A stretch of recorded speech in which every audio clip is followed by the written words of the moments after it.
Hey everybody, it's Chris Loud. Today I'm going to revisit my process for making this abstract painting by creating a companion piece. You can see on this piece is a little bit smaller, and I already have some texture that I got by the initial stage of putting my gesso down. I took a paper towel and created a little extra texture with that.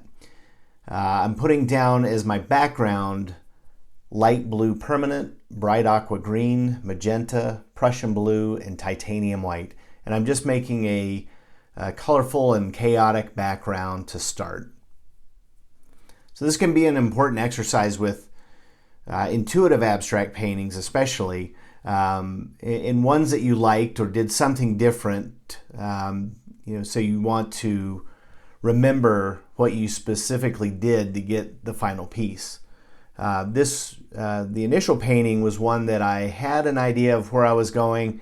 It kind of went off the rails, and I decided to scrap that and go in a completely different direction, play with some new tools, and by the end, really liked the result. But I kind of bounced around so much with that painting, I wanted to come back and refresh my memory and see if I could recreate something similar. And I thought it was a good piece to do that with, that might benefit from having one or two companion pieces. So coming up here, I'm going to show you one of the steps I did with a jelly plate. If you don't have a jelly plate, that's not a big deal. You can do this without one. But I basically took a piece of scrap paper, and it was a harder, more kind of a card stock, and I cut out some shapes. This was some paper from a canvas that I had purchased, and it was pretty thick, so I thought this would work out well for these shapes. So I'm going to use these shapes on a jelly plate, which I'll show you here shortly. If you don't have one, like I said, it's not a big deal. You could actually do what I'm going to do with the jelly plate directly onto the canvas, or you could actually just paint the shapes. But I liked how this turned out in the first painting, and I was using a jelly plate on that. And again, I am not great at the jelly plate, and was kind of playing with that and thought, well, this is a good opportunity to just explore and see what I can do. So since I did that on the first one, I wanted to continue using that style and remember what I did. So basically right now, just laying down this kind of heavier cardstock on the jelly plate to block out the areas where I don't want paint on that paper. I'm going to use some Prussian blue here and roll that out and get it pretty thin. I didn't want a real thick coat on the paper. And I'm going to use deli paper, which is a very lightweight, not transparent, but a little translucent, where you can see through it a little bit. So some of the colors from my background color that I put down will show through in some of these areas where I don't have paint on the paper. So I'm just smoothing out the paper, and you can see what the mono print looks like when I pull that up here. And I'm going to utilize that in the painting here. So be more of a mixed media piece here, I guess. The painting had dried. I wanted to come back in and get a little bit more of the bright aqua green on there and a little bit more of the magenta. So a little more of that can show through in the background, but also some of that will show through in the areas of the deli paper that I did not get paint on. And then I'm just going to go ahead and spend a minute here just to fix this on to the canvas. So repetition is a key aspect of learning. So by creating or recreating, I should say, a painting or doing something similar, you reinforce the skills and techniques you used the first time. And that's exactly what I was trying to do here.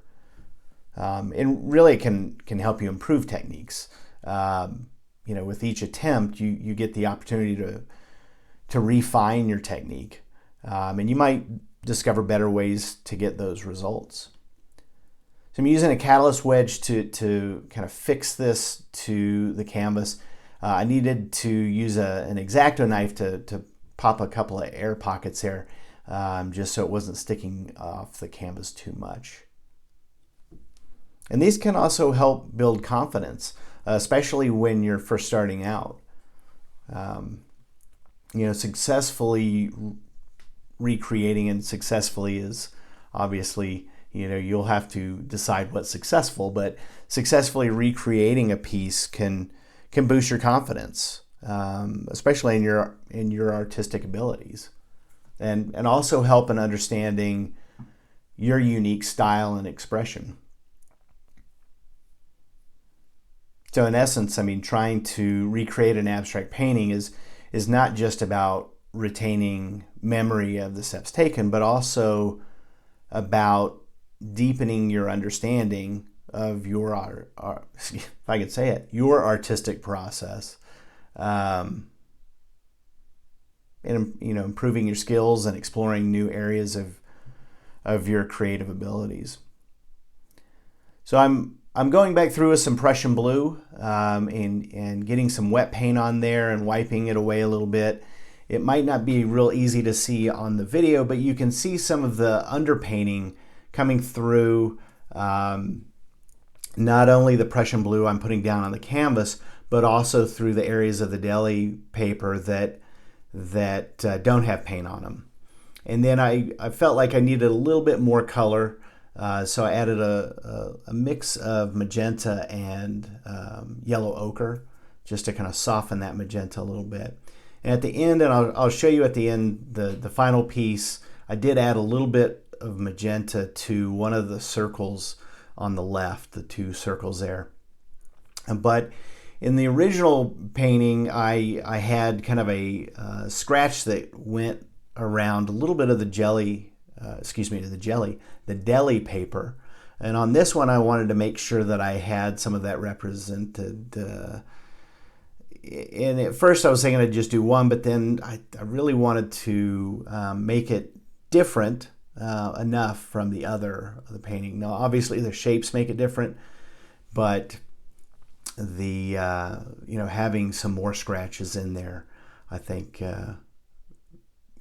kept it looking even more so, but they fit in pretty well. So I'll show you here the comparison of the two, so you can see how they work together, and then I'll show you some different orientations of the one that just finished. If you like this video, feel free to give it a thumbs up, and if you want to see more videos like this, feel free to subscribe to the channel. So thanks for watching, and keep on painting.